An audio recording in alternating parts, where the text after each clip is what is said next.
Welcome back, ladies and gentlemen, to the podcast. Today we have a really exciting episode because we have Genna Nelson on. Genna is a nutritional therapist, and honestly, in this episode, I learned so much. I learned about the fact that the nutrients in vegetables nowadays are so much less than they were 10 years ago. And this is due to the soil being kind of over-farmed.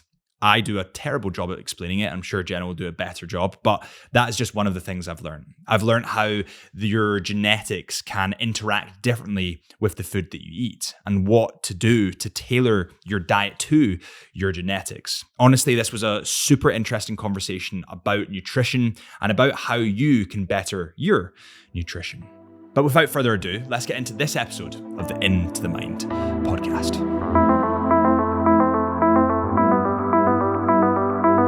Context of everything is key, and I think when you're watching like a 12-second video on TikTok, you can't get context. Yeah. Have you seen like a impact or an influence with social media in terms of what people are wanting to do with their diet? Yeah, it's huge. You just as soon as you go on Instagram, I'm not on TikTok. I refuse to download the app. Brain rot. So I honestly my brain would leak out the side of my head. But on Instagram, and then like we were talking about the algorithm, it's just going to enforce what you're looking at if you're engaging in it. But yeah, and the whole conversation just now around menopause, that is a huge. There's a phrase for it, menowashing, because it's an industry in and of itself because women are confused. So what exactly is menowashing? Menowashing is like where there's products or product placement or advice, articles, blogs, content that's designed to educate the person or the individual. Okay. But it's contradictory. So the person's already confused, they're doing their own research, and then they find an opposing opinion, and then they're even more confused. So they'll be more likely drawn to the product that's making claims. So the product that's claiming, we can remove your hot flushes, we can help you sleep better, we'll help you lose weight. That's where the ASA should go after that individual or that company because they're making false claims. Can they go after the company if it's based out of the UK? Like, is there legalities around it? I know the ASA is based it's a UK organisation. So for me as a practitioner, I have to be really, really careful what I say. I cannot make health claims. I can't say that product A results in the resolution of symptom B. I have to be really belt and braces, and my health claims they're all authorised, and the ASA have a list of what those authorised health claims are. So if you look at a supplement that's got authorised health claims, you'll see it's very clear language, and it'll be the same health claim across a lot of supplements. Okay. But yeah, it's a minefield. What are the thoughts on because I've seen this, and we were talking about Stephen Bartlett earlier, and Huel is a company, and a lot of people supplementing on TikTok, whether it's vitamin D or I suppose in Scotland we probably do need vitamin D. But what are your thoughts on health supplements or dietary health supplements? Again, it comes back to context. So I work one-to-one with clients, so I will know their entire health history because that's the foundation of how I work with a client is I take a health inventory at the start. So I'll know what medication they're on, I'll know what health conditions they have, I'll know if they're under any stress, what kind of job they do they sleep well. So this is the context that builds the holistic picture of that person. So I use supplements therapeutically.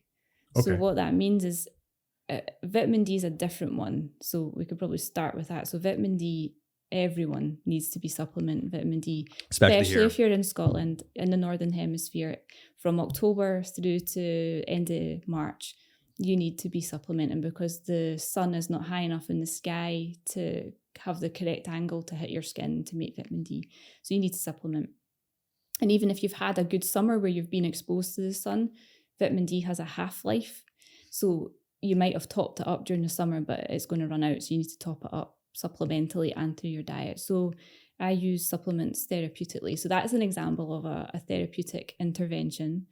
And I'll do it with other nutrients. So we can get into the genetic testing. So that's where we can fine tune genes. We can either dial them up or dial them down using what we call cofactors, which are nutrients that are found in supplements. And we're doing very specific fine tuning. So we either want to speed up a gene or we want to slow it down. But the supplements that you find on the shelf, so in your supermarket, they're spectrum supplements, and the doses tend to be lower, that are safe enough that anybody who's on medication of any sort could, depending on what the medication is, they could take it alongside that medication. Therapeutic supplements will have higher doses, so we're using them for a very targeted, specific approach. Okay.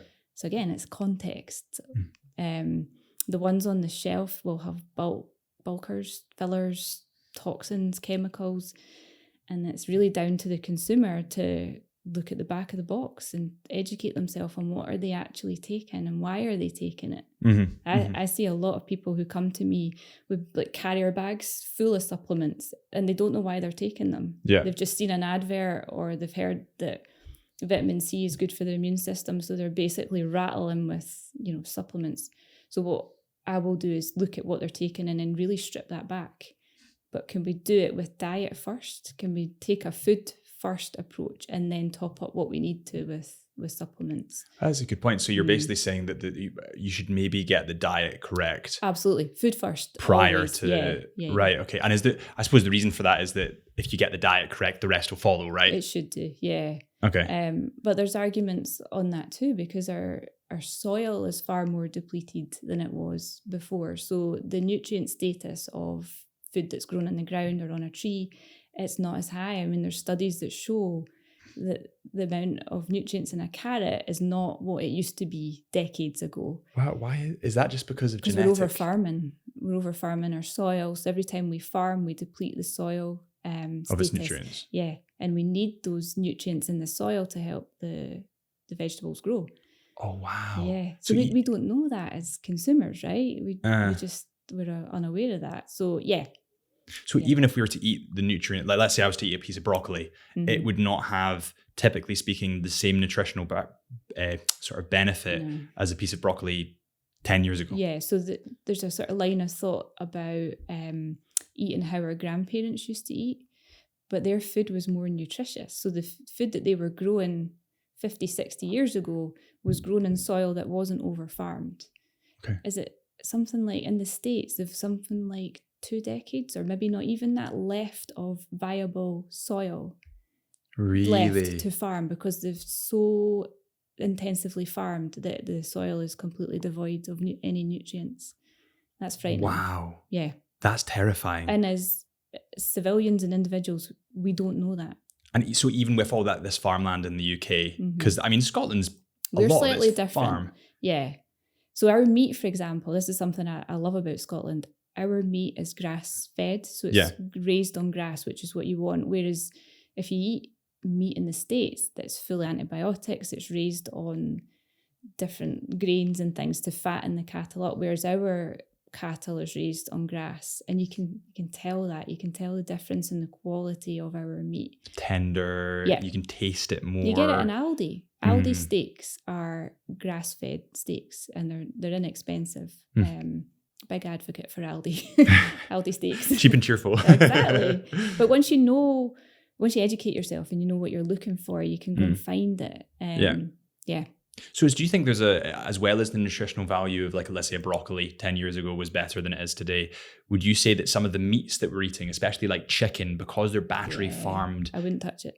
Yeah, so you just wouldn't go near it? Organic only if it's chicken. Yeah. And that's because it's not because of the price, I suppose. That's because of exactly what you know is in it in terms of the vitamins. And how they clean it as well. So they use chemicals like chlorine. So they'll chlorine wash it.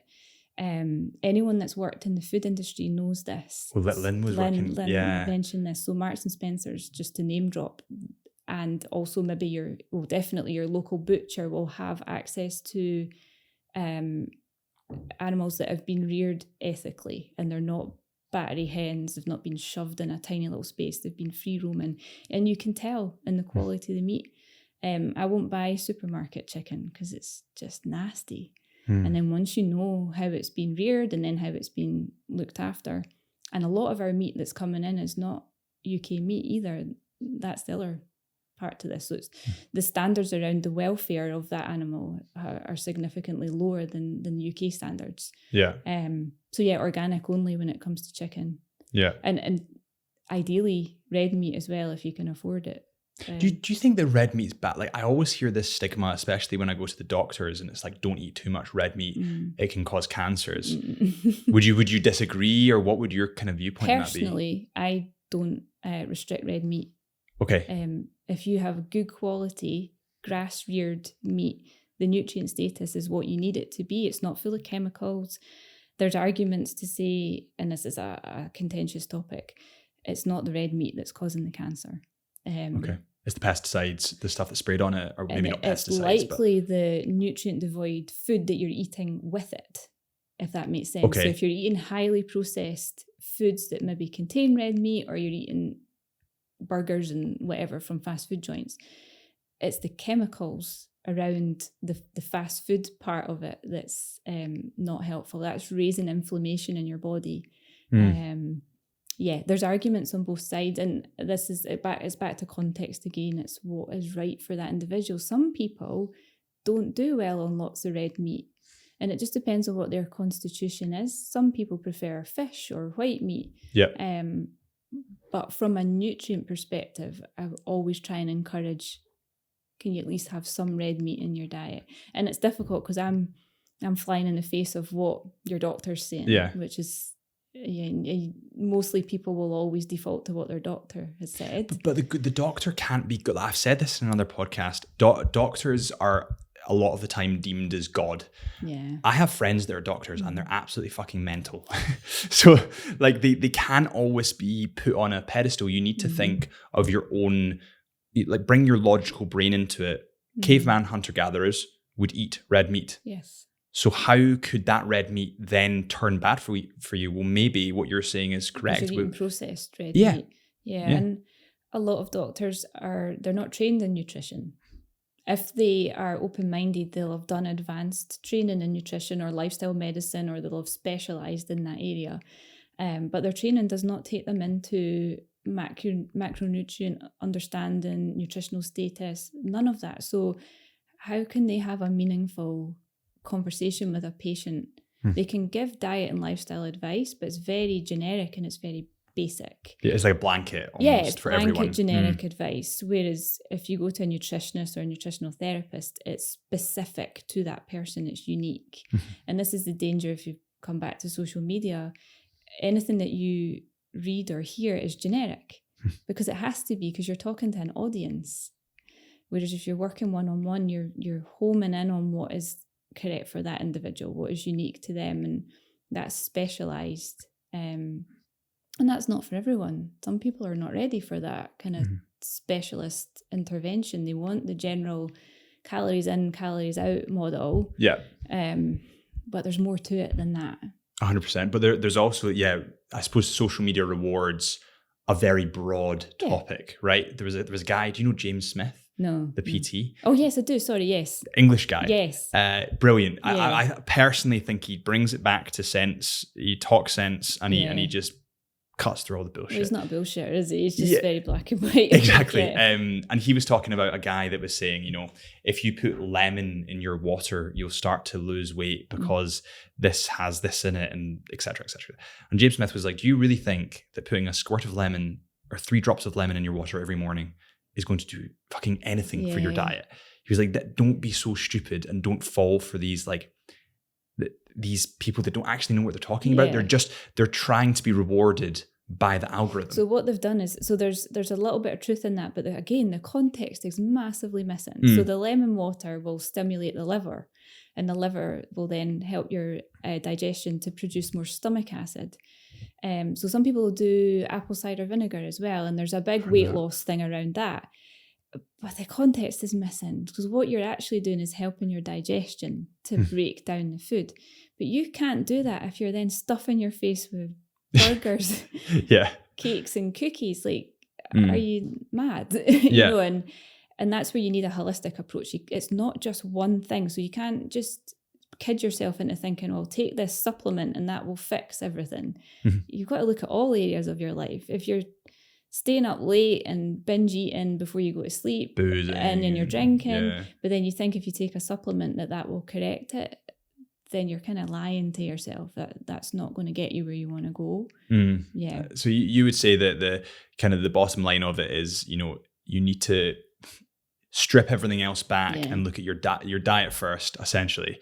But you are right. Like I feel like people want a quick fix. They do. They want a silver bullet. Exactly. They want a silver bullet. They want instant abs, or they want like, how can I get built without training? Or like, unfortunately, these things take time and they take effort and they're hard. Say you come to that conclusion in your 40s. It's taken 4 decades to get to where you are. Do you really think if you take a supplement, you're suddenly going to reveal your abs? Yeah. You've got to unwind 3 or 4 decades of what you've done to yourself prior to that. And that takes some time. And you really have to be honest with yourself about how, and every person's different as well.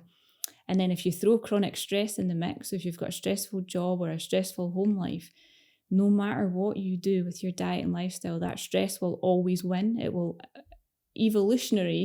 always outstrip everything else that you're doing, because those stress hormones are working against, it's everything shutting down your digestion, it's closing down parts of your brain that you need for cognition and executive function. It's affecting your sleep. It then might make you have certain coping mechanisms, so you maybe drink more caffeine or you drink more alcohol, and then it's like a self-fulfilling prophecy.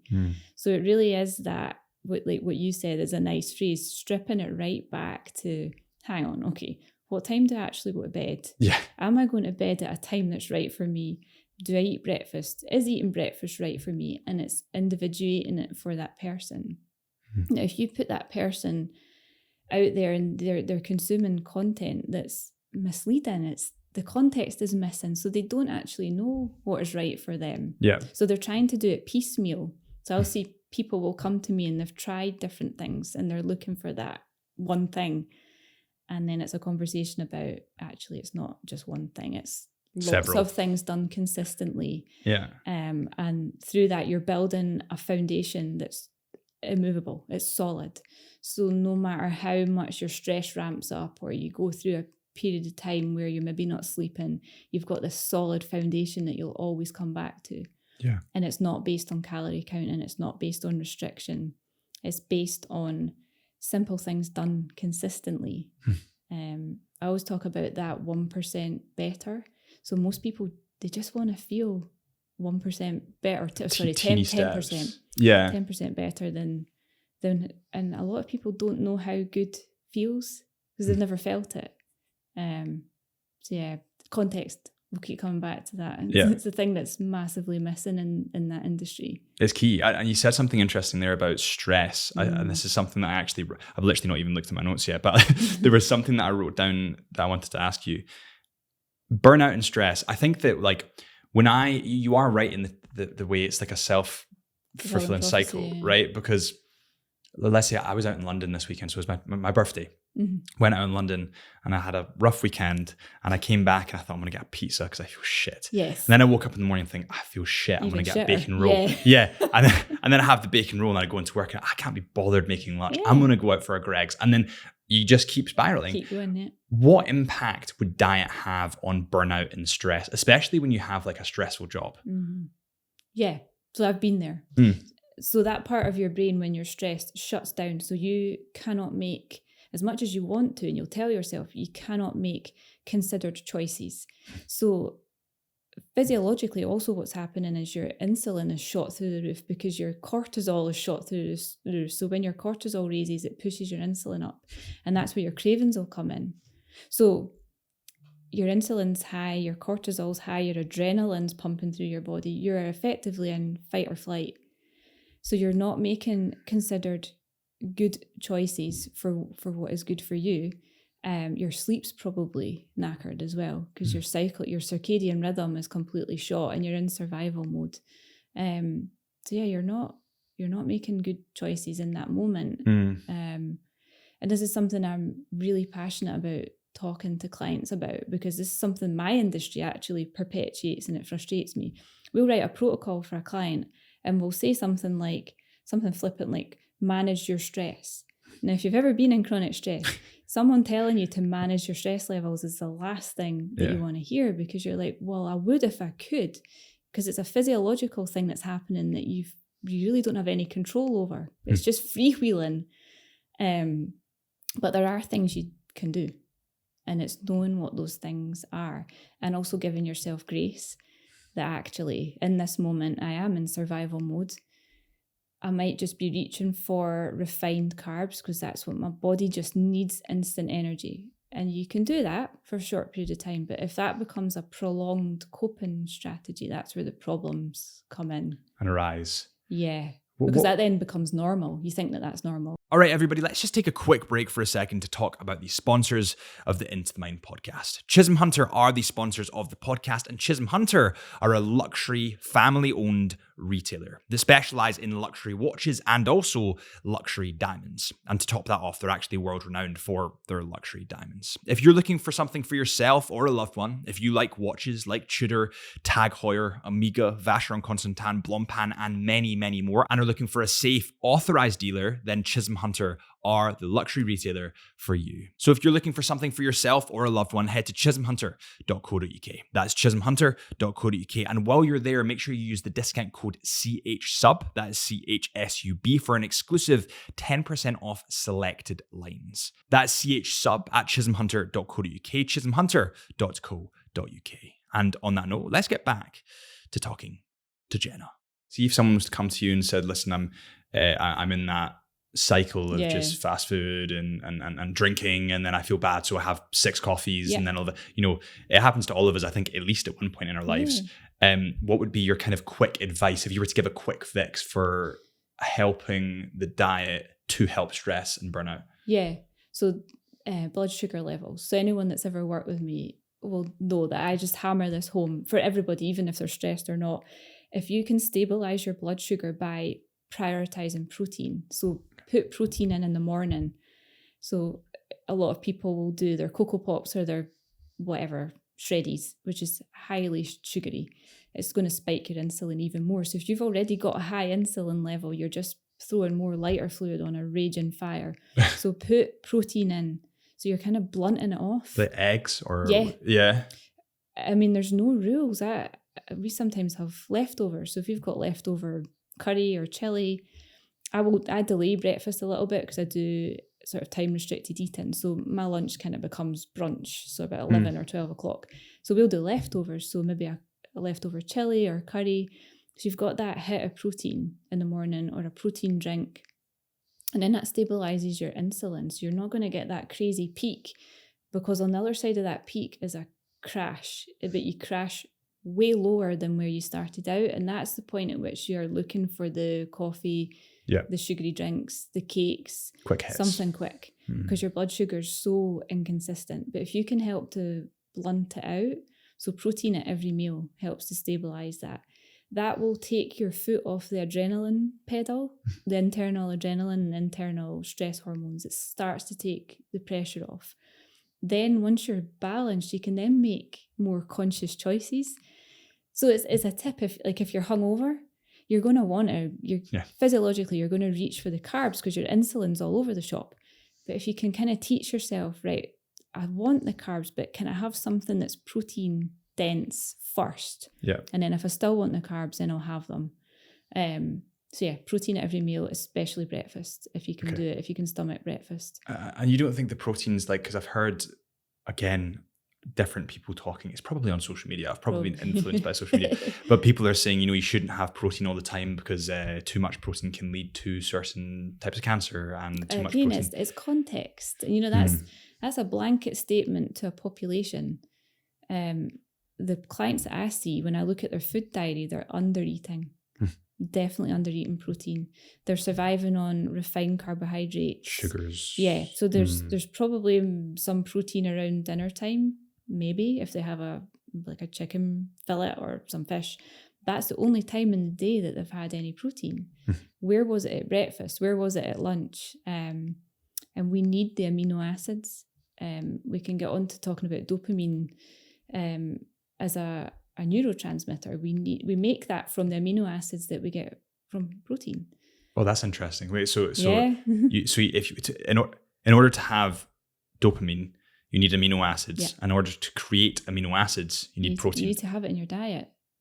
Right. We don't make it. We need to. So these amino acids are what we call essential. So we have to get them from our diet. We don't make them. Okay. So we have to get them from outside of us. So we need, so dopamine, for example, you need tyrosine, which is the amino acid. And then that then creates something called L-DOPA, and then it's converted into dopamine. But if you don't have that in your diet, you're kind of setting yourself up for a fail straight from the outset. And you'll feel worse. Well, yeah, because you're undernourished. You're not getting the micronutrients or the macronutrients that you need to actually run your body. So yeah. Is that why people hunt for like alcohol? Because it releases it synthetically rather than possibly, yeah, or drugs even. Yeah, because they're getting a dopamine dump from that. But the more you do that, the more you need. It's because you're going to drain that tank of dopamine, then you're just going to, that hit needs to get higher and higher and higher, and it's a kind of zero-sum game because it's so detrimental. I mean that's addiction, which is an entirely different conversation. But can the addiction be prevented? I suppose. Yeah. do you know what I mean? Like, I've got friends that I love to pieces, but their diets are pish, and they drink all the time. You can see a pattern, can't you? And occasionally do drugs, and they occasionally then turns into doing drugs most weekends, and then most weekends spills into, and they're vaping all the time, they're smoking all the time. Like, if they sorted their diet and had those amino acids created by the protein that then gave them dopamine, could they be more fulfilled without those things? Ideally, I'm an idealist, so in an ideal world, yes. But if you've got an addictive personality, you don't want to do that, because that's not a quick win. You're not sitting thinking, oh, has my diet got all the correct constituents that I need? Because you don't likely know in that moment that what you're hunting is dopamine.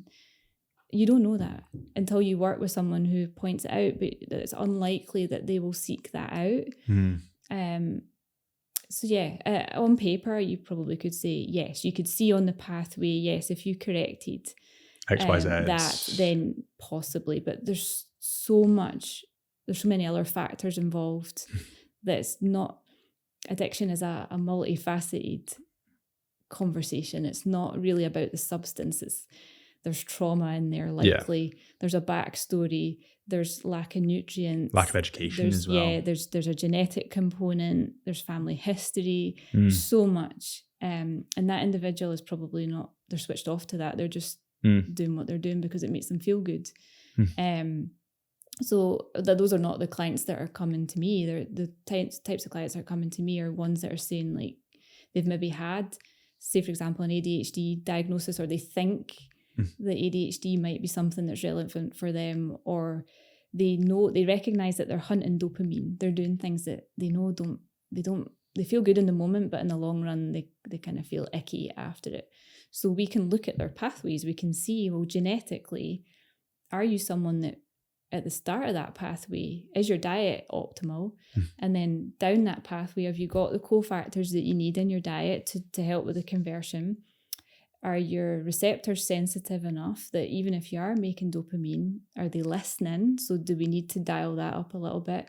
And then are you someone that favors adrenaline? Because dopamine becomes adrenaline. So if you are someone that's constantly pushing the adrenaline pedal, that dopamine is going to get diverted to adrenaline. And then you're stuck on that hamster wheel of fight or flight. And then at the other end is, are you someone that detoxes it too quickly? So even if you're making it, your body's getting rid of it too quickly because it's not hanging around long enough for you to feel the benefit of the dopamine. So yeah, it's such a complex area, and it's not one thing. Yeah, and I feel like, and you'll correct me if I'm wrong here, because it might be quite a blanket statement. Go for it. But I do this all the time, so it's fine. But would you say that society is catering for the addictive food personality? Yes. Would you say that?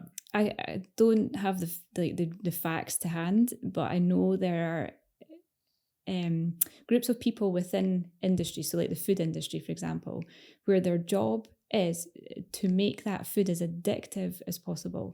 So they'll sort of do taste tests. So they'll dial up the salt and the sugar and the fat to make it more palatable. And once you're on that, it tastes good, right? Like fast food tastes good and it hits the spot. And so it becomes addictive and you're stuck on that. And it's not, speaking from personal experience, it's not until you clean your diet up and you come off of that and then you have it, you realize just how crap it tastes and how bad you feel when you do it regularly. So yeah, I think it's all geared towards tapping into that kind of instant gratification. But in the long run, it's creating massive health problems for people. And I think that, I think you said there you didn't have evidence, but I suppose if you go through, like, we live in Glasgow or Scotland, right? If you go through Buchanan Street, there's your evidence. Oh, yeah. You've got Greg's, Subway, Domino's, like, it's all quick, fast. Like, there's nowhere in town. I think there's one salad place that I think is now shut down that I used to go, and everywhere else is fast food. Yeah. Like, you can't get anything. Yeah, and even if you're conscious of what carbohydrates you eat, so I talk about nature's carbs, so like a fruit and veg, but if your carbohydrate within your diet is sort of pasta, bread, that kind of thing, that's what these places cater to. So like Greg's, for example, it's all carbs. Yeah. And it's all mass produced, highly processed, ultra processed, and it tastes good and it's quick, and it's usually slightly cheaper than, well, that's arguably not true, but... Well, not normally. Like, if you look in a supermarket now, if you were to buy bread and butter, it's going to be a lot cheaper than salad and chicken. Yeah. Like, it's skewed so that actually it's cheaper to get shit food. Yeah. Microwave pizzas, or, oven pizzas, and chicken nuggets and things that have been ultra processed. It's a lot cheaper to do that. Is there anything that you think, like, I was thinking this the other day, is there anything that the government could do to try and intervene? Because obviously what's happening, like, from quite an obvious perspective, the businesses are coming in, the accountants are looking at it, they're saying, cut the costs here, make it more addictive so that people come back. It's a bit like nicotine. The nicotine industry, they bought vaping recently. And their thing was like, well, make it pretty colors and make it pretty flavors, and then people will be more addicted. Model, isn't it? Exactly. Just hook people in, Do you think that the government could do anything to, like, I suppose, to try and tailor that so that people don't go down that line? You're going to open a can of worms here that I'm not quite sure we should open. But I personally don't believe it's a governmental responsibility, and I don't feel that the knowledge and education is there. What we have currently is sort of public health guidelines around nutrition. So take vitamin D, for example. And I'll say this, I'll have to say this on the line, those recommendations are wildly under where we need them to be. So they're based on sort of war era, where it was to prevent rickets in the soldiers. So that's where our recommendations are still based for on vitamin that D. Era. Yeah. Jesus Christ. And what we know about vitamin D is it's a hormone, so it's used in nearly every process in the body needs vitamin D, especially our immune system. That's not enough. It's wildly underestimated how much we actually need. And there's no research that's gone into that since that time. Well, so we're going to get into things that are contentious. So there's no money in research. Right. You have to, if you look at research, so back studies, anything to do with nutrition, look at who's paying for the study, which is, like I say, is a can of worms. So yeah, it's just the consumer has to do their own research now, and they have to look at what information are they being spoon-fed and why are they being spoon-fed, and does it feel right in their body, and is that something they want to do? And yeah. But I think a lot of it, you're right, it is a sort of contentious topic. Yeah. But again, to me, a lot of it comes down to common sense. It's not so common though, is it? Well, exactly. But like, does this food taste sweet? Does it taste synthetic? Does it taste... Here's the thing. So if you're hooked on junk food, your taste receptors will not know, you'll not discern the difference. So if you're not on junk food, so when you clean your diet up and you eat a whole food diet, when you then eat something that's synthetic, you can taste it. It's awful. You can actually taste the chemicals in it. But if all you consume is chemical-laden food, that's all your body knows. So your receptors kind of, they dumb down. Yeah. So if someone who's on a highly processed diet ate an apple, it wouldn't taste sweet to them because the sweetness is different. Yeah. They're used to a synthetic sweetness. Whereas when you clean your diet up and eat an apple, you're like, oh, holy shit, that's sweet. Yeah. And that's your taste receptors. But those receptors can change really quickly. It's funny you say that. I remember I've got this really vivid memory. I was away in was traveling when I was like 19, 20, and I went to Colombia, Peru, kind of all around South America. And in South America, they pretty much don't have chocolate. Like they pretty much just don't have it. Right? Yeah, or if they do have it, it's dark and it's a bit shit because it doesn't have sugar in it. Yeah, so my taste buds were like, ugh, it's disgusting. It's not chocolate, It's not chocolate. So I was out there for 2 months and my diet was probably better than it's ever been. I then came back to the office and they had a box of celebrations. And I had one of the Mars bar celebrations and I thought, oh my God, that is so disgustingly sweet. But then through the next 3 to 6 months, all of a sudden, I'd adapted to it. Do you think that it's primarily in the UK that there's this, I suppose America's very bad, but America and the UK have the worst diets? We do. Do you think? So they call it a SAD diet. So the standard diet, the standard American diet is the SAD diet, which is highly processed. So it's ultra processed food. And that's what people are living on. There's no nutrients in it that their body needs. And you really just have to look at the state of their healthcare, the state of our healthcare in the UK.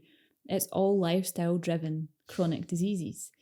And our healthcare system cannot cope with that.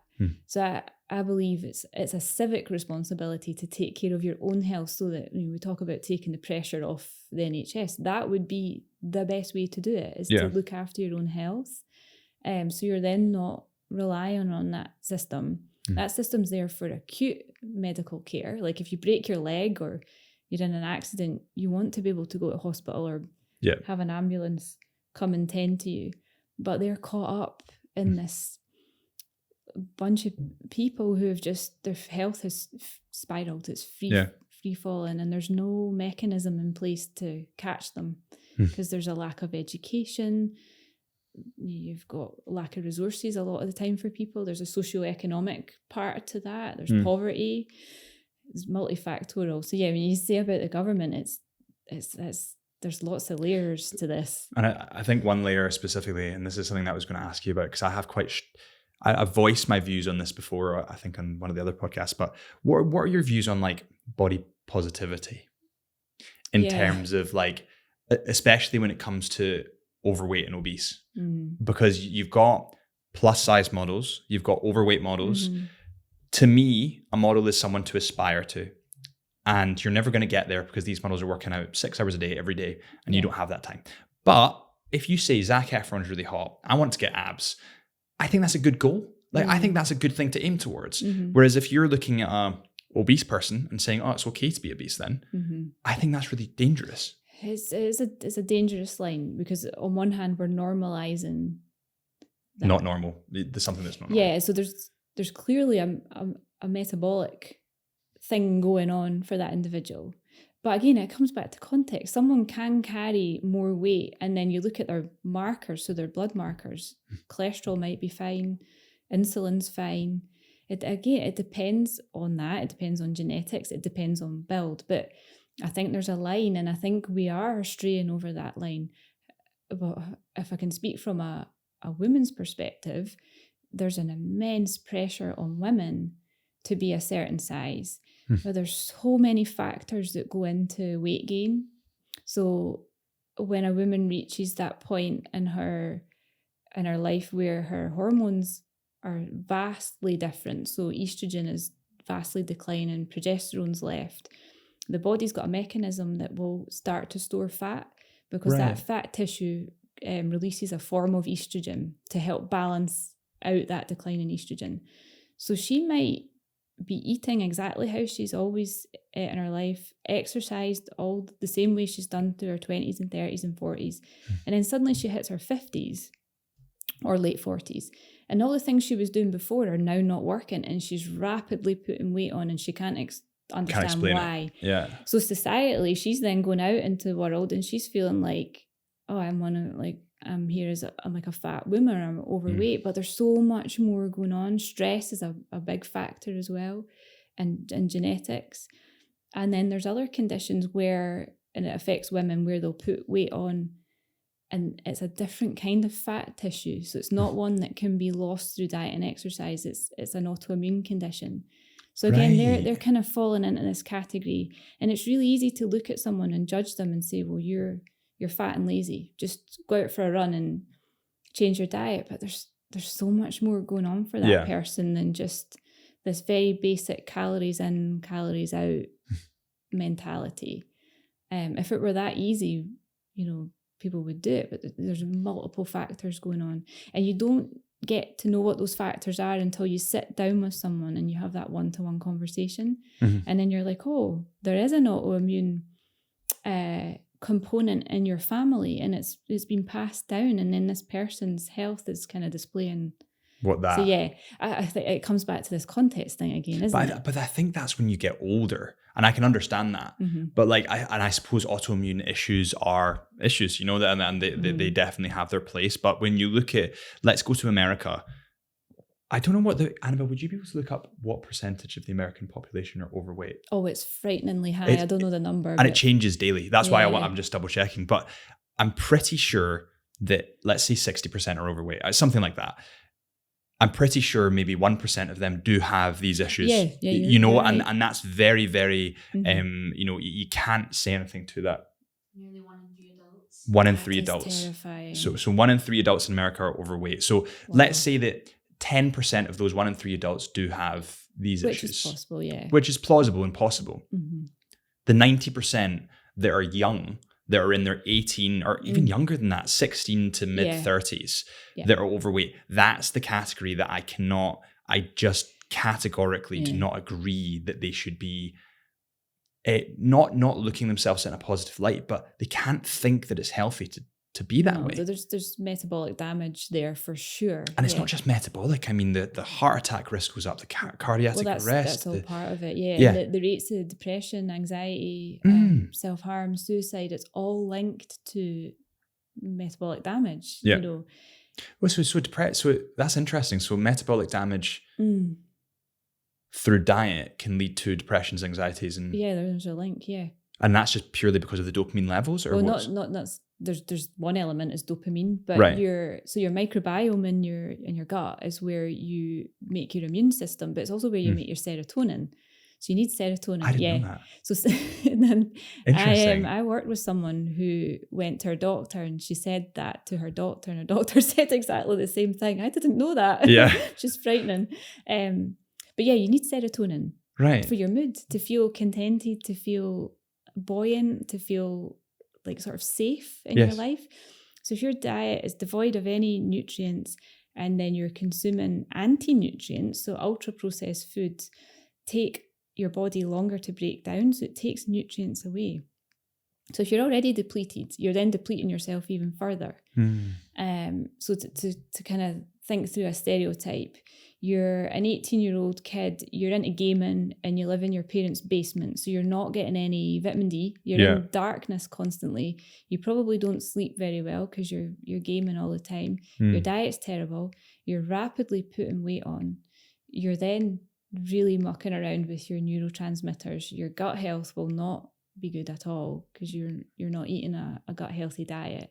It then becomes, like we were saying, a self-fulfilling prophecy, and you can see that person, how their health tracks. They then become one of those statistics of chronic health problems. Well, what do you think of like substitutes? Like, I'm just thinking of, we spoke about Stephen Bartlett recently. He's obviously got investment in this company called Huel, which is marketed as a healthy alternative. And it's not just Huel, there's tons of them. Lots of them, But Huel, for an example, would you say that is healthy, or what would your kind of take on that health be? Is subjective as well, and the way that's marketed as a meal replacement.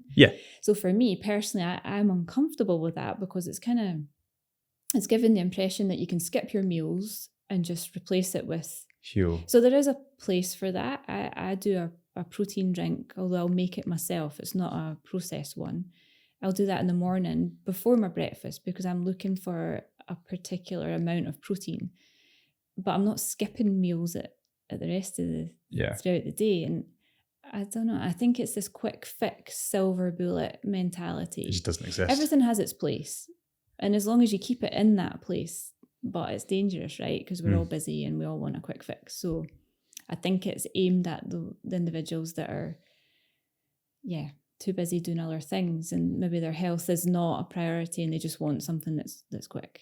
And I think, I look at quick fixes like silver bullets, and one of them specifically that came up recently, I can't remember who I was speaking to. I think it was maybe Amy Scott, and we were talking about vaping, and we're talking about smoking, how smoking became vaping because it's healthier, even though we don't know even though we don't know the knock-on effects. And then vaping has now quickly become snussing. So like putting something in your gums and then it releases nicotine. Right. So I was with Amy and we were discussing this. And then I was with a friend after or slightly before, and I turned the snus packet over and I looked at it and it said, if swallowed, see a poison specialist. It says that on the back of the packet. And I was like, fair enough, you're getting your nicotine hit, you're maybe not damaging your lungs as much, but like it's saying to you, it's saying to you, it's poison. Yeah. So like, I think that a lot of it does come down to like, just don't trust social media. Do your own backing, your own research. It's not that long ago that doctors were promoting smoking. You saw that, you would have seen the adverts from 50s and 60s where it was like, oh, your doctor smokes Camel cigarettes. Yeah. And they were part of the advertising campaign. And now we're horrified by that. Yeah. So what are we going to think about vaping when enough years have elapsed and we've got more studies? Yeah. Yeah. It's not good at all. I think frightening. There's a lady that works with Chisholm Hunter, who are the sponsors of the podcast, but she used to work for Marlboro. And she said she used to go into the boardroom at Marlboro and they would give everyone free packs of cigarettes. And the 3 board members that were with them wouldn't smoke, wouldn't touch it. Yeah. And it's like, everything is a business, and you need to understand that I believe that people will cut corners, the accountants will step in and they'll know the risk. Like the company will know the risk of what they're doing, but they'll kind of measure that up with profits and then be able to pay themselves out of it. It's difficult. I think genetic definitely comes into it a lot as well. I was going to ask you regarding my genetics. So Annabelle will kind of back me up here. I can eat shit. I can eat utter garbage. And I just don't, I can't put on weight. It's not like I just can't put on weight. Now, normally my diet is quite good. Yeah. Like typically it is quite good. I eat like lots of broccoli, lots of veg and chicken and protein. But just from when I've been a very young age, I've just been able to eat crap and never put on weight. Yeah, it's probably your metabolism. So is that just is that purely genetics? It can be. You're younger too, so your metabolism will be faster. So as you age, your metabolism slows down, but it doesn't need to. I mean, that's just what we believe in the aging process. But there are people in their 70s and 80s that are packing muscle on and they're not frail. So it's a mindset thing as well. But a lot of that will probably be because you're a fast detoxifier. So your liver is detoxifying very, very quickly. What I would say is that's a double-edged sword. That's not necessarily a good thing because it means you're churning through crap what you're eating. So when you are eating nutrient-dense foods, you want those nutrients to hang around, but if your liver's working like the clappers and it's working really fast, it'll remove them too quick. So it means you're probably not absorbing them, or possibly. I mean, I don't know without running your genetic test, but yeah, fast metabolism would be a bit of it, and that is genetics too. If your parents are similar build, similar stature, then you could say it's probably genetics. I think I'm probably quite similar to my grandpa. Like he was skinny as anything up until he was 70 or 80 and up until he died. And he was just like a very thin, fit guy. Like, I go to the gym quite a lot. I eat relatively healthy. Yeah. I binge every now and again, like this weekend when I was my birthday. But like, I've just never been able to, like, even when I try and I eat more, I've just never been able to put on weight. What percentage of it comes down to like genetics versus diet? It would be hard because each person's different. And that's the thing. Our genetics, we're all 99% genetically the same, but there's this 1% variance, and it depends. We each get a unique code that's installed in us, I guess, if you explain it that way. So one set of instructions from your biological father and one set of instructions from your biological mother, that then forms a unique code within you, which is unique. It's hardwired. You can't change it. You've got your genes for life. But what you can do is affect them. So like we were talking earlier, you can dial them up, you can dial them down. So it's like if you've got a sports car, like a Porsche, and you take it into the garage, they'll they'll plug it into the diagnostics and they'll fine tune it. That's what we can do with genetics. So we're looking at the most common genes. So we're not looking at rare genes that cause cancers or disabilities and things. We're looking at the most common ones that affect sort of mental health, digestion, detoxification. And we can see in someone's genetic pathway, are they lacking something? So vitamin D is an example. So vitamin D is needed as a cofactor in a lot of genetic processes. So if they live in the Northern Hemisphere, they don't have access to the sun fully, and they don't supplement and their diet's terrible, well, we need to look at what's their vitamin D doing. Some people, they have a genetic mutation on their vitamin D, which means even though they're supplementing, that vitamin D is not getting to where it needs to go. So then you start to see that then has a knock-on effect. So if you need vitamin D for pretty much every system, every process in your body, and you're not getting it, then it has a knock-on effect. So I don't know percentage-wise, but it's got to be up there. It's got to be a high percentage impact on your health. Well, what would be the genetic factors that you looked at? Would it be how you reuptake kind of vitamins, or what would be the ones that you specifically? So there's one, it's a nutrient core report, it's called. So it's looking at all the nutrients, all through the spectrum of nutrients, and it's looking at where you might have a genetic mutation, it's called. So it's where that sort of process is either it's too fast, so it's churning through too quickly, or it's too slow. So through that, I can sort of fine tune. So like an example of this is vitamin A. So if someone is plant-based or vegan, they will believe, and rightly believe, that they're getting vitamin A from their plants. So they'll get beta carotene from their sweet potatoes, carrots. But your body needs to do a conversion that converts that into retinol, which is the active form of vitamin A. You are not getting retinol if you're eating plants, because retinol is an animal-based nutrient. You'll only get it if you're eating animal-based protein. So that leaves a whole section of society really vulnerable. They think they're ticking that box, but there's extra steps that the body needs to go through, and they're not getting that conversion. So if they don't have the genome or the genetic factor, could they not, they'll be malnourished? They will be as they come into that consultation. So what the options for them at that point is they can supplement the active form. So you can supplement retinol, or some individuals, if they're plant-based, they might feel okay about adding some fish into their diet or some eggs. Even if they're vegan, depends on their reasons, they might realise that actually my health feels so compromised. I now understand why. They're now willing to put maybe some animal protein into their diet.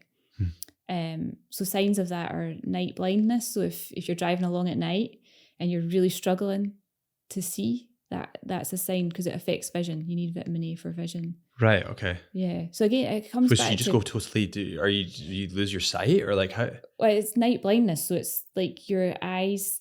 So if you go into a dark room, your eyes should adjust. Eventually, you should be able to pick out... Yeah, and that's why your retina expands. But if you don't have retinol, your eyes will struggle to do that. So you'll have night blindness. So you'll just walk into that room, it'll be pitch black. You won't be able to see. That's really interesting. Yeah, and people don't know that. And they think they're ticking the box because they're like, oh, this blog told me that, I'm vegan or plant-based. I need to get vitamin A. Vitamin A is in these plant foods. I've done my job. And then someone like me comes along and they're like, well, hang on, there's more to this story. Yeah. Again, it comes back to context. Yeah. What's your... This is, again, a funny position, or a... Maybe contentious. Contentious. Yeah, contentious is maybe the word. Vegan diets. What are your thoughts? Well, from a nutrition perspective. Yeah. Well, it can leave someone vulnerable. Yeah. But I work with people who are vegan, and I'm not in the position to say you should or shouldn't. I mean, my position is to just relay the facts. If someone has gone through so I'll do blood testing as well, so functional blood testing and genetics, and the black and white facts say that individual is undernourished, then we have a conversation about how do we correct that. Yeah. That might look like, as I say, it might look like can you put some animal foods in? But that might be a non-starter for someone. So we look at supplements. Do you know, I think like we talk about social media and social contagions, really, like ADHD epidemic. That's probably more of a social contagion. Yeah. Do you think that veganism is more of a social contagion? Because I think that fundamentally, like, again, this is my views and I've been crucified for it before, but common sense would tell me that when we were cavemen, we wouldn't be vegan. Yeah. There's that.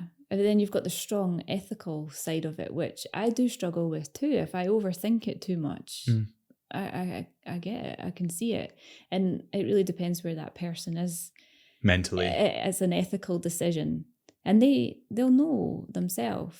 But then as I say, it's a conversation around, well, how do we support you nutritionally then? Yeah. If ethically that is a non-starter, then that's fine. It's not about me saying that that's right or wrong, but what can we do? Yeah. But heavy supplementation is required, and that is what you're saying.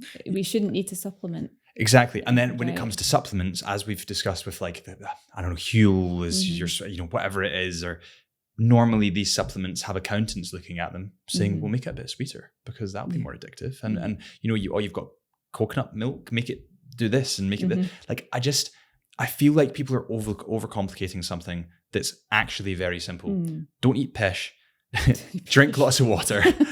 Like, do you know what I mean? I think that people overcomplicate things, and it's not that complicated to an extent. It depends where you're coming from, doesn't it? And like we said, common sense is not so common. And not even necessarily with veganism, but if you live a fast-paced life and you're very, very busy, and you might be maybe an entrepreneur and you're focused on building your empire and your business, but your health is not really top priority, that it's easy for that to backslide to the bottom of the pile and you're just surviving on junk food. But I will tend to see people who've gone through that. Yeah. They've survived on the junk food, and then as they've aged, actually, as they've got older, they've realised that they can't get away with what they used to do when they were younger. Their sleep's terrible. They're addicted to things that they don't want to be addicted to. And they sort of come to me in a sort of burnt out, broken state. Yeah. Where, there's lots of things that need unwound. Yes. And there's a lot of healing, a lot of gut healing that needs to happen. So can you damage your gut? Like, see if you... Yes, that's so, and that will affect your serotonin, I'm guessing. More so than that, yeah. So, and how would you damage that? Would that just be through crap food? You can end up with, you've probably heard of leaky gut. Yes, I have. So the cells in your GI tract are only 1 cell thick, and that there's a reason for that, so that your digestive system can absorb the nutrients. But if they're only 1 cell thick, they're very vulnerable to damage. So leaky gut basically is where your gut becomes like a sieve. So those cells pull apart. Okay. And then toxins, pathogens, chemicals, you name it, can get into the bloodstream, and that's what causes inflammation. Yeah. So when I work with someone, it's about healing the gut first. Is that weak? Like, it can do if you're susceptible to it, yeah. Because I was speaking to, again, it was Ali Houston. I think he was the first guy we had in the podcast. We've actually had him on twice. And he's talking about wheat, and he's talking about how it can get through your microbiome. Well, it also, I can never say this word, it passes the blood-brain barrier. Yeah. So gluten. Yeah. And if you're sensitive to it, it's like a neurotoxin. It eats away at a part of the brain. And inflames stuff. Yeah, it causes massive inflammation. So a massive inflammatory response, which is where people will see things like, for them, it might manifest as eczema or itchy skin or allergies. Seasonal allergies, or someone else it might. So for me, if I eat too much gluten, I get achy joints, headaches. So it's neurological. There's celiac disease in my family. So my mum and my brother are celiac. So there's a high possibility that I'm genetically predisposed to. My brother's celiac as well. Yeah. Can you describe exactly what that is? So celiac disease is where it's an autoimmune condition. So it's not a fad. My mum gets extremely angry about this. She'll go into somewhere and people think it's a dietary choice, and it's not. It's literally, if she has gluten, it triggers an autoimmune response. And it's where the little villi, so the little hair, like finger structures inside the GI tract, they lie flat. So you need those to stand up because they absorb nutrients. So we talk about damage, that is damage. So the gluten has damaged the GI tract, and it leaves them vulnerable to malnutrition because they're not able absorbing. Right. But it also leaves them vulnerable to secondary autoimmune conditions. So it's quite common to see someone, if they've got celiac disease, they've then got asthma. So it's a compounding effect. Their vitamin D status is probably really low as well because they're not, across the board nutritionally, they're probably very low. Yeah. But yeah, it's not a pleasant one. It's very difficult to eat out when you're celiac as well. What about and this is something that I've seen raising, and especially as I've gotten older, I've been like, oh, I've now got heartburn. That was never an issue before. I've got acid reflux. That's never been an issue. What is is that a lawnmower? It shouldn't get picked up in the mics. We should be fine. But what is the issue with acid reflux? Why is it increasing? And also, so this is an interesting one. Is it age? Well, that it's linked to metabolism. So it can be age. So acid reflux happens because it's kind of counterproductive. You've not got enough stomach acid. So popular nutrition culture will tell you that you need to block that acid. So people then take antacids.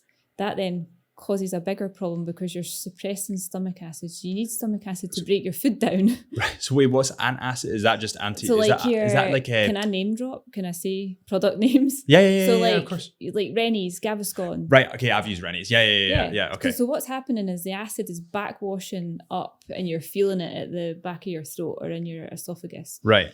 So there's a couple of things that could be happening. So you could be low stomach acid. So when you eat something, it's pushing that acid up because you don't have enough digestive to actually fizzle the food down. Yeah, so the food's actually sitting higher in your stomach, so it's pushing. There's a valve that sits at the top of your stomach that should close it off after you eat. Right. But if you don't have enough stomach acid, the food isn't getting digested, so the food hangs around longer. Okay. And it pushes on that valve, which pushes the acid back up. So you think you've got heartburn, acid reflux. It's basically your food sitting in your stomach in a different way. It's just sitting too high in your stomach, you're not digesting. So then you'll take a Gaviscon, which suppresses your stomach acid. So it's a self-fulfilling prophecy because then the more you deplete your stomach acid, the less stomach acid you've got and the more acid reflux you'll have. So there's that. There's also a structural element. So some people, that valve is open all the time because maybe posturally their body's twisted and it's pushing on their stomach. Is that when you sleep on one side? I remember you sleep on your left. Yeah, my pal said that. Yeah. He said if you've got heartburn, sleep on your left. Yeah, because your stomach's slightly off to the left, I think it is. Okay. But yeah, it's a low stomach acid thing. And all the adverts tell you it's an acid problem. Well, it is, but again, the context is it's because you've not got enough stomach acid, and that's probably because maybe the diet's highly processed and it's causing you to deplete your acid. But my biggest bugbear is seeing clients get put on omeprazole. What is that? So is that just a really strong... a proton pump inhibitor, so a PPI. So it looks like a little Smartie. It's a little purple thing, and they take it because they've got acid reflux. Yeah. And if you look at the packaging, you're only meant to be on it like 10 days max. I've met people who've been on it for decades. Oh no. Now, if you deplete your stomach acid, you're vulnerable because you need acid to fight off pathogens, you need it to break down your food, you need it to absorb your nutrients. I'm guessing bacteria as well, like if you were to eat, yeah. And then it sets off a perfect storm of major gut issues and I never knew that acid reflux it's a low acid problem. Was a low acid problem. Yeah. I always would consider because acid's coming back up, so surely the acid must be. There's a reason why it's coming back up. Yeah, that is mental to me. And then some people have GERD, which is I can never say the word, but that's where when they lie down, so they might not have reflux during the day, but when they go to bed at night, because they're lying on their side, it's backwashing back up and they'll feel it in their esophagus. Yeah. So how would you, I suppose, because when I had acid reflux, it was always after I would eat a sugo. Have you ever been to sugo in Glasgow? No. Oh, it's really What good. is this? It's just this brilliant pasta place. Oh, it's pasta, right? so Okay, good. this makes sense. Oh, fresh pasta. And it's like, I overdo it 100%. Yeah. And basically, I remember so vividly, I'd been out that weekend. Mm-hmm. I had a load of crap pizza. And then I think we were in the office and we went out for a sugo. So it was pasta. Yeah. And then I remember after it being like, whoa, I've got this acid it'll reflux. sit really heavy. Yeah. Exactly. Especially fresh pasta. It's like more firm. Yeah.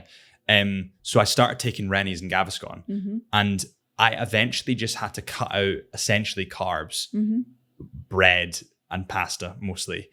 And then I stopped taking the Rennies, and then the heartburn went away. Right. And now I can eat pasta and be fine. Right. But do you think it was because I was taking the Rennies that it wouldn't Yeah, cure? because that's depleting your stomach acid even more. Yeah. Wow. It's an Okay. antacid. It's I can't remember the constituents of it, but it's designed, it's like an alkaline substance. So alkaline neutralizes anything that's acidic. So it's neutralizing your stomach acid. So to answer the question I think you were going to ask is what could you do instead of that? Yeah. Is I would give a client a digestive enzyme. So Okay. I take a digestive enzyme, and it's just these little things that help break down your proteins. So you take a capsule just shortly before you eat, and it goes into your GI tract, and then that helps break your food down.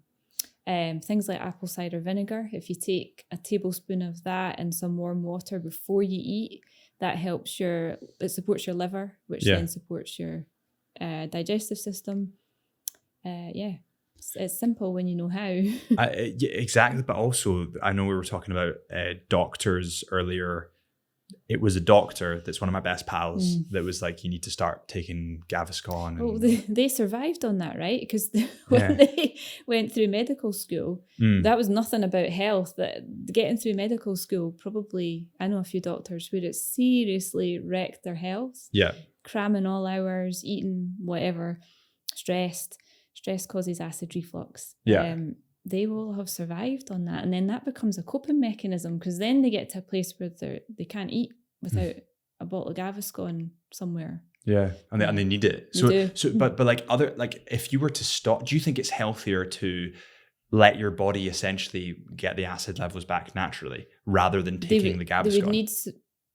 They'd need support. So you can use the Gaviscon as a kind of intermediary kind of crutch. Because I've met clients who have said, if they don't do it, they're literally breathing fire. The pain that they will get. I mean, I've never experienced that. Yeah. So you're sort of using it therapeutically. You're using it as a crutch as you're changing your diet, as you're working on your stress, your sleep, because all of those factors affect your stomach acid. So ultimately, you want to increase your stomach acid and do all those things so you can slowly then you don't need it. You can put it to the side.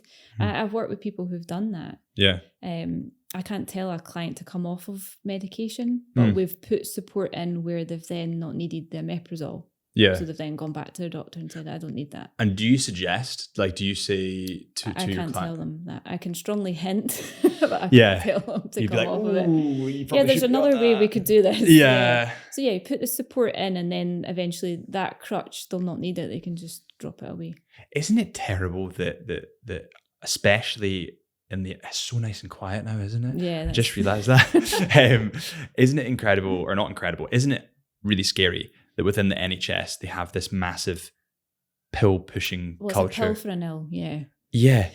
It's really quite bizarre. I think we had a guest on the other day that we used to work for the NHS, and she's now gone private. And she was saying that when she was in the NHS, that they would say to her, listen, you've got 5 minutes, just give them pills. Yes. Oh, I'm really, okay, here's pills. Yeah. I'm feeling like I've got acid reflux, here's some pills. It's a flow chart. So you've tried drug A, and that didn't work. Let's go down the flow chart, drug B, and you'll get caught in that. And talk about a profession with burnout. The rates of burnout within medics and doctors is off the charts because they're so pressured. They're probably not able to help in the way that they thought they could. Or they wanted to, or they want to. It's now all about meeting a metric, and we're completely missing the point. We're maybe meeting metrics, so I don't know, but waiting times are maybe coming down, appointment times are coming down, but it's failing the people, the patients and the people who work in it are burning out. That doesn't feel like a sustainable model to me. No. And it's not helping. No. Things are getting worse. Yeah. Yeah. Yeah. And it comes back to that context thing and education. I feel like it's just trying to give people the right education, because doctors aren't taught about diet. Not unless they've done further education. Yeah. They're not equipped to talk about it. Mm. And they don't have the time to, I mean, the average consultation for me is 90 minutes. So like an hour and a half, and I'll take longer if I need it, if the client's got the time, to really, really get into the nuts and bolts of what's led them to me in the first place, and where are we going. And a large part of what I do with clients is built around coaching as well. So I can tell somebody what to do, but as soon as they leave that consultation, I know that their life is just going to swamp them. Yeah. So how do they make those small changes meaningful? And sustainable. So I use habit stacking, like the tiny habits thing. So put your supplements, for example, beside your bed. So the ones that you want to take, that I would recommend that you take before you go to bed, put them right beside your bedside table so that you see them. Put your herbal teas right next to your kettle so that you reach for that and you're not reaching for the caffeine, if that's part of your protocol, if you're trying to reduce caffeine. So you're bolting a new habit onto something that you already do. Yeah. And I work in tiny, tiny steps. Because what will happen psychologically is, so for argument's sake, we'll talk about hydration. So can you drink a litre of water a day? Ultimately, I want them to get to 2.5 litres, but they're drinking no water. So let's start with a litre, and that's easy. They'll do it. And then the brain will say, well, what else can we do? And then they just keep adding on. And that creates that stable foundation that we were talking about. You'll never not do that then. You'll never deviate from that. You'll remember, oh, this thing's easy. Do you get clients that drink or very little water? Yeah. So is that, but surely that, like, when I don't drink water, I feel a physical difference, and I just feel crap. Or people who think they're drinking water. Drink my water. Actually, perfectly timed. So they'll drink buckets of coffee and tea. There's water in it, but it dehydrates you. So it's does tea dehydrate you? Yeah. So the whole process of the effect of caffeine dehydrates your body. Yeah. Herbal tea doesn't. So like mint tea wouldn't? Yeah, so that contributes to your fluid intake. Okay. So some people don't like drinking just, straight water if they think it's boring, but you can add them back to the lemon water thing. Yeah. That's probably where that came from. You can add lemon, ginger, whatever. Have your herbal teas. Yeah. But yeah, I've met people who are like shriveled, just don't. Dried out raisins. They just don't drink. Yeah. Because you do, but it is quite easy to fall into that. Especially, I think office work is really bad for it. Because like when I'm in the office, I'll have a coffee, and then maybe someone will be like, oh, does anyone want coffee? And I'll go, oh yeah, I'll get another one. And you don't feel thirsty because technically you're drinking. You're drinking, yeah. And then you walk away and you're like, wow, I've got a huge migraine, and I feel really crap, and it's just. And that's probably just dehydration, really. Yeah. Well, there's also, if we come back to genetics, so part of the nutrient core report will flag up whether you genetically can break caffeine down. So there's 2 markers, there's 2 genes for it. Right. I can't drink caffeine at all. It makes me jittery. And even if I have just one, I can't sleep. So it will tell you how easy you break it down. Caffeine's also got a half-life. So it'll stay in your bloodstream. So genetically, I also don't clear it very well. Yeah. So it'll hang around longer than the average person. And your sleep will be screwed because of that. I can't sleep. I'm just wired. Yeah. Whereas my partner, he'll have an espresso right before bed. And I was like, how could you do that? So some people genetically can metabolize it and break it down. Others like me just can't do it. So, and I suppose it's figuring out what's right for you. Like most people know as well. They know that they can't drink caffeine because it makes them jittery. Yeah. Like for me, I've got a pal called Andrews that's the same. He'll be like, yeah, let's get a coffee before bed, and I'm like, you're actually nuts. Like, you're 27, grow up. So for me, I'll drink coffee up until 12. And 12 is my cutoff. That's your cutoff. That's what I would say to a client. Yeah, if you like your caffeine, I can sleep. Yeah, or then switch to decaf. But again, it has to be a good quality decaf, because the process of removing the caffeine is like a toxic process. Really? Yeah, they use toxins and chemicals to strip the caffeine out.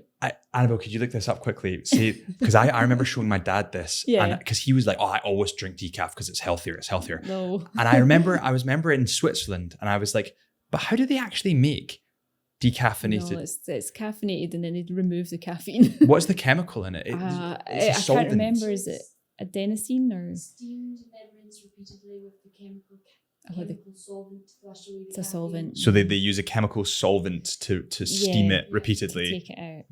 to take out the caffeine. So actually caffeinated drinks or decaffeinated drinks. Were once caffeinated. And there's still an element of caffeine in them because they can't remove it 100%. So where I live, we've got a really nice, I was going to say, a place where they, roastery, that's the word I was looking for, where they roast their own beans. I love the smell in those kind of places. Yeah. It's so nice. And they have a decaf bean that's been done through a different process. So it's like an anaerobic process. So they use sugar to remove the caffeine, and it's the nicest decaf. So I've had decaf coffee in maybe another coffee shop, instant headache because it's the toxins in it, chemicals. But this one completely fine, and it tastes like coffee. Amazing. So again, it's knowing enough to know where to look. Yeah. And I suppose if you, if you weren't to look behind the lines and you were just to say, well, caffeinated coffee, decaf coffee, I want to sleep, I'll go for the decaf. You wouldn't know any different. You wouldn't say, well, the decaf actually has a chemical solvent that's been rinsed through it repeatedly to get rid of the caffeine. No, you wouldn't know that, would you? Yeah, it's wild. I was going to ask you about, I know you were in Canada recently, the diet in Canada. Mm-hmm. What were your first, because I've been as well, what were your first impressions and thoughts? Well, it's similar to proximity to the States. It's very similar. So yeah, if you're out and about, it's very, very difficult to eat clean. Healthy. Clean, yeah, that's probably the best word. It's fast food, easy, accessible food. I know what I'm doing, and I found it really, as I said to you earlier, I took a hit. I had to take a hit because we were traveling around a lot. So I'll always try and mitigate that by making my own food if I can. I was out of my own environment. We were staying with friends, so I didn't have access to a kitchen to do that. So I knew I was taking a hit. But yeah, it's hard. Was it bad? Like I remember it being all franchises and fast food chains. Frankie and Benny's or Dunkin' Donuts. Chick-fil-A and Subway, all of them. Yeah. And as I say, I don't eat gluten. I can tolerate a little bit, but I had to take a gluten hit because I knew I could fix it when I came home. And how did you fix it? Because that was quite interesting when you described this earlier. Fix it, that's quite a wild claim, but got over it, the gluten hit. Yes. So it manifests for me as bloating, fatigue, headaches. Okay. So first things first, just come off of it. I just cut all gluten out. I don't normally eat it. Put a probiotic into my supplement schedule, loads of water, loads of digestive support, so the apple cider vinegar, the digestive enzymes, so lots of gut healing, because I knew that gluten will have really wreaked havoc on the gut. In my guts. So yeah, lots of healing. But just abstaining, that's the quickest way. Just come off of it. Yeah. It's interesting. I remember being in, Annabelle and I were in Indonesia. And I've also been to kind of like Southeast Asia, kind of Thailand and all that kind of stuff. And there's not one overweight person. Interesting. Like legitimately, I think maybe we saw, I could count in one hand the amount of overweight people we saw. And most of them were tourists. Yeah. And their diet, I remember being in Indonesia and the diet was like fresh fruit and fresh steamed vegetables and it was tasty as hell and super, super healthy. Do you think there's anything that we could take from other cultures, other countries and implement it? Were there many fast food places? None. See, there's your correlation. And by the way, so my girlfriend and I went to Sri Lanka last year, and I remember we were driving down this, Sri Lanka is a very poor country. It's like Indian is quite poor. Driving through, we had this really brilliant driver who was talking to us and said, I've got a really, really good food recommendation. We need to go there. I was like, okay, let's go. We pulled into this hut. Like, I kid you not, the roof was like falling in. Shanty. There was nobody there. It was a family restaurant. The family were sitting there all just smoking cigarettes. And I was like, this is food poisoning. I was like, this is food poisoning. We're going down. Best curry I've ever had. And it was like cheap as, I think it was like 50p for like 3 of us. And it was brilliant. Is there anything that the government could do, or the UK or Americans that could like try and change the tide a little bit? Like I said, I don't think it's a government thing. I think. Do you think it's a business thing? I think it's an individual thing. I think it's a civic responsibility to make different choices. And it's a self-fulfilling prophecy, because these businesses exist because people want, but then you're asking yourself, they're consuming it because they're addicted to it, and the whole model is geared to addiction. There's a Five Guys opened near where I live, and it's just literally opened, and it's just full, it's rammed full, it's queued out the door because it's new and it's shiny new, but it's like, it's so appealing. Yeah, it's kind of got this cult following and whatever, a certain age group and demographic that are there, and it's right there, and it's right next to a Nando's. There's a McDonald's round the corner. There's a Tim Hortons, which is a Canadian franchise. Yeah. You've got the pick of all of them, and so if your taste buds are used to that, you're just wired for seeking that. So yeah. Right. What is your opinion on the carnivore diet?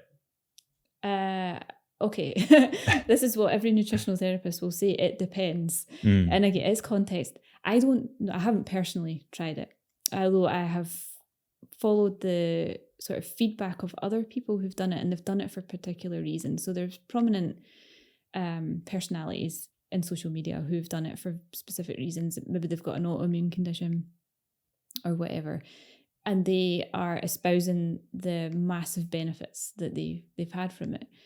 I am not sure from a nutrition standpoint if there's enough of long-term studies to show, are you missing out on any nutrients from not eating any plant foods or vegetables?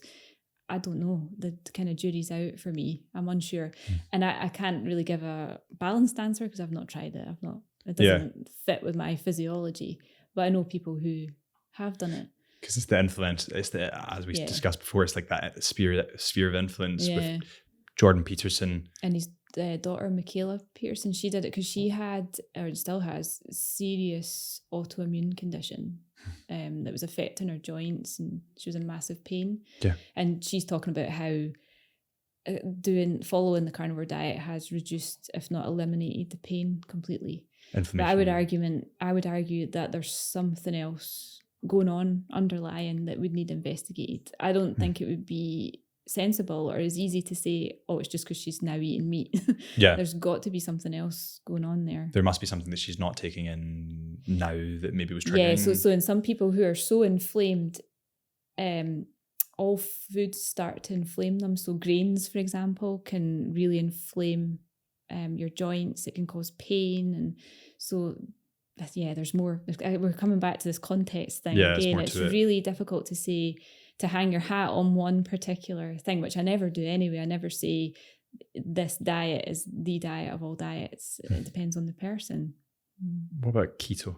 Same thing. Same thing. And it depends why you're doing it, and also it's really hard to maintain. Yeah. You socially, you're going to have to become a hermit. Pasta's too nice. Pasta's too good to start cutting all that shit out. For me, it's about being what we call metabolically flexible.